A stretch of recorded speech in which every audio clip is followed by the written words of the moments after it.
부모라면 언제나 자식을 먼저 생각해야 할까?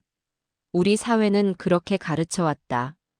부모는 자식을 위해 희생하는 존재여야 하고 자식을 위해서라면 무엇이든 내줘야 한다고. 그래서 많은 부모들이 평생 자식을 우선순위에 놓고 산다. 결혼 자금, 육아 지원, 사업 미천, 손주 양육. 자식이 필요로 할 때마다 통장을 열고 그렇게 자신의 노후 자금을 하나씩 내어준다. 그런데 이상한 일이 벌어진다. 자식을 가장 먼저 생각했던 부모들이 노년에 가장 먼저 무너진다. 왜 그럴까? 자식을 사랑해서가 아니라 자신을 지키지 못했기 때문이다. 부모는 자식을 먼저라는 말이 미덕처럼 굳어진 건 우연이 아니다. 과거에는 자식이 곧 노후 보장이었다. 자식을 키우고 교육시키는 건 투자였고 그 투자는 부모가 늙었을 때 돌봄으로 돌아왔다. 대가족 제도 안에서 부모는 자식에게 줄 수 있는 모든 걸 주고 자식은 부모를 모시는 게 당연한 의무였다. 하지만 시대가 바뀌었다. 자식은 더 이상 부모의 노후를 책임지지 않는다. 각자의 삶이 있고 각자의 부담이 있고 각자의 생존이 있다. 그런데도 부모들은 여전히 과거의 공식으로 산다. 자식에게 주면 돌아올 거라는 믿음으로 자신의 마지막 안전망까지 내어준다. 그리고 노년에 깨닫는다. 아무것도 돌아오지 않는다는 것을. 자식을 위해 쓴 돈이 내 노후를 대신해 줄까? 현실은 그렇지 않다. 부모가 자식에게 준 돈은 자식의 삶으로 흡수된다. 집장만, 사업 자금, 빚 정리. 그 돈으로 자식의 삶은 나아질 수 있다. 하지만 그게 부모의 안전으로 돌아오지는 않는다. 오히려 반대의 일이 벌어진다. 돈을 다 쓴 부모는 자식에게 의지할 수밖에 없는 처지가 되고 자식은 그 의존을 부담으로 느낀다. 도와달라고 하면 눈치를 봐야 하고 필요한 걸 말하기도 조심스러워진다. 자식을 우선했던 부모가 정작 자식 앞에서 가장 작아지는 이유다. 돈이 사랑의 척도는 아니다. 하지만 돈은 생존의 마지막 장치다. 특히 노년에는 돈이 있어야 선택할 수 있다. 어디서 살지, 누구에게 도움을 청할지, 어떤 치료를 받을지. 돈이 없으면 이 모든 선택권이 사라진다. 누군가의 결정에 따라야 하고, 누군가의 형편에 맞춰야 하고, 누군가의 눈치를 봐야 한다. 그 누군가가 자식이라 해도 마찬가지다. 아니, 자식이기 때문에 더 고통스럽다. 평생 먼저 챙겼던 자식 앞에서 손 벌리는 처지가 되는 것. 이게 돈을 다 쓴 부모가 마주하는 현실이다. 내가 쓰지 못한 돈을 누가 대신 살아줄까? 자식을 도와주는 것과 부모가 스스로를 지키는 것은 다른 문제다. 자식을 도와주는 건 여유가 있을 때 하는 일이다. 하지만 많은 부모들은 여유가 없는데도 돈을 준다. 자식이 힘들어하니까 그냥 지나칠 수 없어서 부모니까 당연히 도와줘야 한다고 생각하며 통장을 연다. 그렇게 자신의 마지막 안전망을 내어주고 정작 자신이 힘들어질 때는 의지할 곳이 없다. 자식은 자기 삶을 살고 있고 부모의 노후는 누구도 대신 살아주지 않는다. 이게 냉정한 현실이다. 부모가 돈을 잃으면 동시에 잃게 되는 게 있다. 선택권, 존엄, 거리 조절 능력, 말할 수 있는 위치. 돈이 있을 때는 독립적인 사람으로 대접받지만 돈이 없으면 의존하는 사람이 된다. 관계의 무게 중심이 완전히 바뀐다. 자식이 부모를 대하는 태도도 달라지고 부모가 자신을 바라보는 시선도 달라진다. 돈이 전부는 아니지만 돈이 없으면 모든 게 달라진다. 특히 노년에는 돈이 마지막 존엄을 지켜주는 장치다.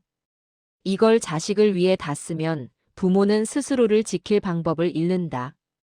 그래도 자식인데라는 말이 왜 부모를 가장 취약하게 만드는 문장일까? 이 말 뒤에는 무조건적인 희생이 숨어 있다. 그래도 자식이니까 도와줘야 하고, 그래도 자식이니까 이해해야 하고, 그래도 자식이니까 끝까지 챙겨줘야 한다는 논리. 이 논리는 부모에게는 적용되지만 자식에게는 적용되지 않는다. 자식은 그래도 부모인데라며 자신의 삶을 희생하지 않는다. 자식에게는 자신의 가정이 우선이고, 자신의 미래가 우선이고, 자신의 생존이 우선이다. 이건 잘못이 아니다. 당연한 것이다. 하지만 부모만 이 당연함을 포기하고 산다. 그래도 자식인데라는 말로 자신을 설득하며 자식은 성장하면 떠난다. 독립하고 가정을 꾸리고 자기 삶을 산다. 이게 자연스러운 순리다. 하지만 부모의 노후는 누구도 대신 살아주지 않는다. 자식이 효자여도 자식이 성공해도 부모의 하루하루는 부모 스스로 버텨야 한다. 병원비, 생활비, 외로움, 불안. 이 모든 걸 돈 없이 견디는 건 거의 불가능하다. 자식이 도와줄 수 있다 해도 그건 한시적이다. 자식에게도 한계가 있고 자식에게도 지칠 권리가 있다. 결국 부모의 노후를 지켜주는 건 자식이 아니라 부모 자신이 남겨둔 것들이다. 그중 가장 현실적인 것이 돈이다. 자식을 사랑하는 것과 자식에게 의존하지 않는 것은 다르다. 자식을 사랑한다고 해서 모든 걸 내줄 필요는 없다. 오히려 부모가 돈을 지켜야 자식과의 관계도 덜 무너진다. 부모가 경제적으로 독립적일 때 자식도 부담 없이 부모를 대할 수 있다. 부모가 돈이 필요해서가 아니라 보고 싶어서 연락하고 도움이 필요해서가 아니라 안부가 궁금해서 찾아온다. 이게 건강한 관계다. 하지만 부모가 돈이 없으면 모든 만남이 부담이 된다. 부모는 필요한 걸 말하기 어렵고 자식은 요구를 예상하며 긴장한다. 관계가 의무와 부담으로 얽힌다.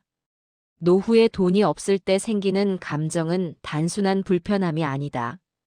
불안, 눈치, 침묵, 자존감 붕괴. 매일 아침 눈을 뜰 때마다 오늘 얼마를 쓸 수 있을지 계산해야 하고 자식에게 연락할 때마다 부담을 주는 건 아닌지 고민해야 하고 필요한 치료를 받을 때도 비용을 먼저 생각해야 한다.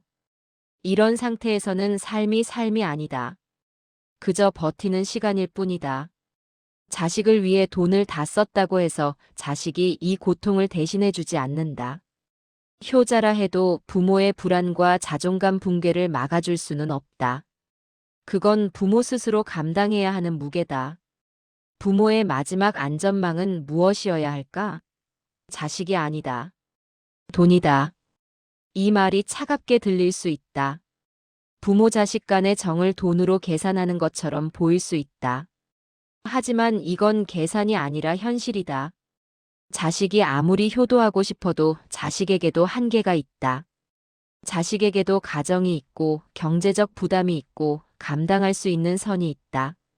부모가 이걸 이해하지 못하고 자식에게 모든 걸 기대하면 결국 부모도 자식도 무너진다. 부모는 기대했던 것을 얻지 못해 실망하고 자식은 감당할 수 없는 부담에 지친다. 이게 자식을 우선했던 부모들이 노년에 마주하는 비극이다. 자식보다 돈이 중요해지는 순간은 이기적인 순간이 아니다. 부모가 끝까지 인간으로 남기 위한 순간이다. 돈이 있어야 선택할 수 있고, 돈이 있어야 존엄을 지킬 수 있고, 돈이 있어야 자식 앞에서도 당당할 수 있다. 부모가 무너지면 관계도 무너진다. 돈이 없어서 자식에게 손을 벌리는 순간, 부모와 자식의 관계는 돌봄과 의존의 관계로 바뀐다. 그 전까지 쌓아온 사랑과 존경도 그 무게를 견디지 못하고 조금씩 무너진다. 이건 누구의 잘못도 아니다. 단지 현실이 그렇다는 것이다. 자식을 위해 모든 것을 쓰는 순간 부모는 의존자가 된다. 이게 가장 냉정한 진실이다. 부모가 자식을 위해 희생하는 건 아름다운 일로 포장되지만 그 대가는 부모가 치른다. 자신의 안전망을 잃고 자신의 선택권을 잃고 자신의 존엄을 잃는다. 그리고 그 모든 것을 잃은 채로 노년을 맞이한다. 자식이 효자여도 이 상황은 쉽지 않다. 자식이 아무리 도와주려 해도 부모가 스스로 지킬 것이 없으면 관계는 불균형해진다. 부모는 늘 받는 쪽이 되고 자식은 늘 주는 쪽이 된다. 그렇게 관계는 서서히 무너진다. 인생 후반전에는 누굴 더 사랑하느냐보다 누가 내 삶을 책임질 수 있느냐가 더 중요해진다. 자식을 사랑하는 마음은 변하지 않는다. 하지만 그 사랑이 나를 지켜주지는 않는다. 노년의 병원비가 필요할 때, 생활비가 부족할 때, 어디서 어떻게 살지 결정해야 할 때, 사랑만으로는 아무것도 해결되지 않는다. 돈이 필요하다. 선택권이 필요하다. 스스로를 지킬 수 있는 최소한의 안전망이 필요하다. 이게 없으면 아무리 사랑하는 자식이 있어도 부모는 무너진다. 자식보다 돈이 중요한 순간은 사랑이 식어서가 아니라 현실이 시작되는 순간이다. 자식이 결혼하고 분가하고 자기 가정에 집중하기 시작하는 순간. 부모가 나이 들고 건강이 약해지고 혼자 감당해야 할 일들이 많아지는 순간. 이때부터 부모는 선택해야 한다. 자식을 계속 우선할 것인가, 아니면 자신을 지킬 것인가. 많은 부모들이 여전히 자식을 우선한다. 그리고 그 선택의 대가를 노년에 치른다. 돈 없이 의존하며 눈치 보며 자존감을 잃으며 살아간다. 부모가 돈을 지켜야 자식에게도 끝까지 휘둘리지 않는 관계가 가능하다. 이게 역설이다. 자식을 사랑해서 돈을 다 주면 관계가 무너지고 자신을 지키기 위해 돈을 남기면 관계가 유지된다. 부모가 경제적으로 독립적일 때 자식도 부모를 편하게 대할 수 있다. 부담 없이 만나고 의무감 없이 도와주고 자연스럽게 관계를 이어갈 수 있다. 하지만 부모가 돈이 없으면 모든 게 무겁다. 만남도 부담이고 전화도 긴장이고 관계 자체가 의무가 된다. 이게 자식을 위해 모든 걸 쓴 부모들이 마주하는 현실이다. 결국 부모의 노후는 자식이 책임지지 않는다. 책임질 수도 없고 책임져서도 안 된다. 자식에게는 자식의 삶이 있고 부모에게는 부모의 삶이 있다. 각자의 삶을 각자 책임져야 한다. 부모가 자식에게 의존하려는 순간 두 사람의 삶이 모두 무너진다. 부모는 존엄을 잃고 자식은 짐을 진다. 이게 아무에게도 좋지 않다. 그래서 부모는 자신의 안전망을 지켜야 한다. 자식을 사랑하되 자신을 먼저 지켜야 한다. 돈은 사랑의 반대가 아니라 생존의 조건이다. 이 조건을 포기하는 순간 부모는 살아남을 수 없다. 자식보다 돈이 중요한 순간은 부모가 살아남아야 하는 순간이다.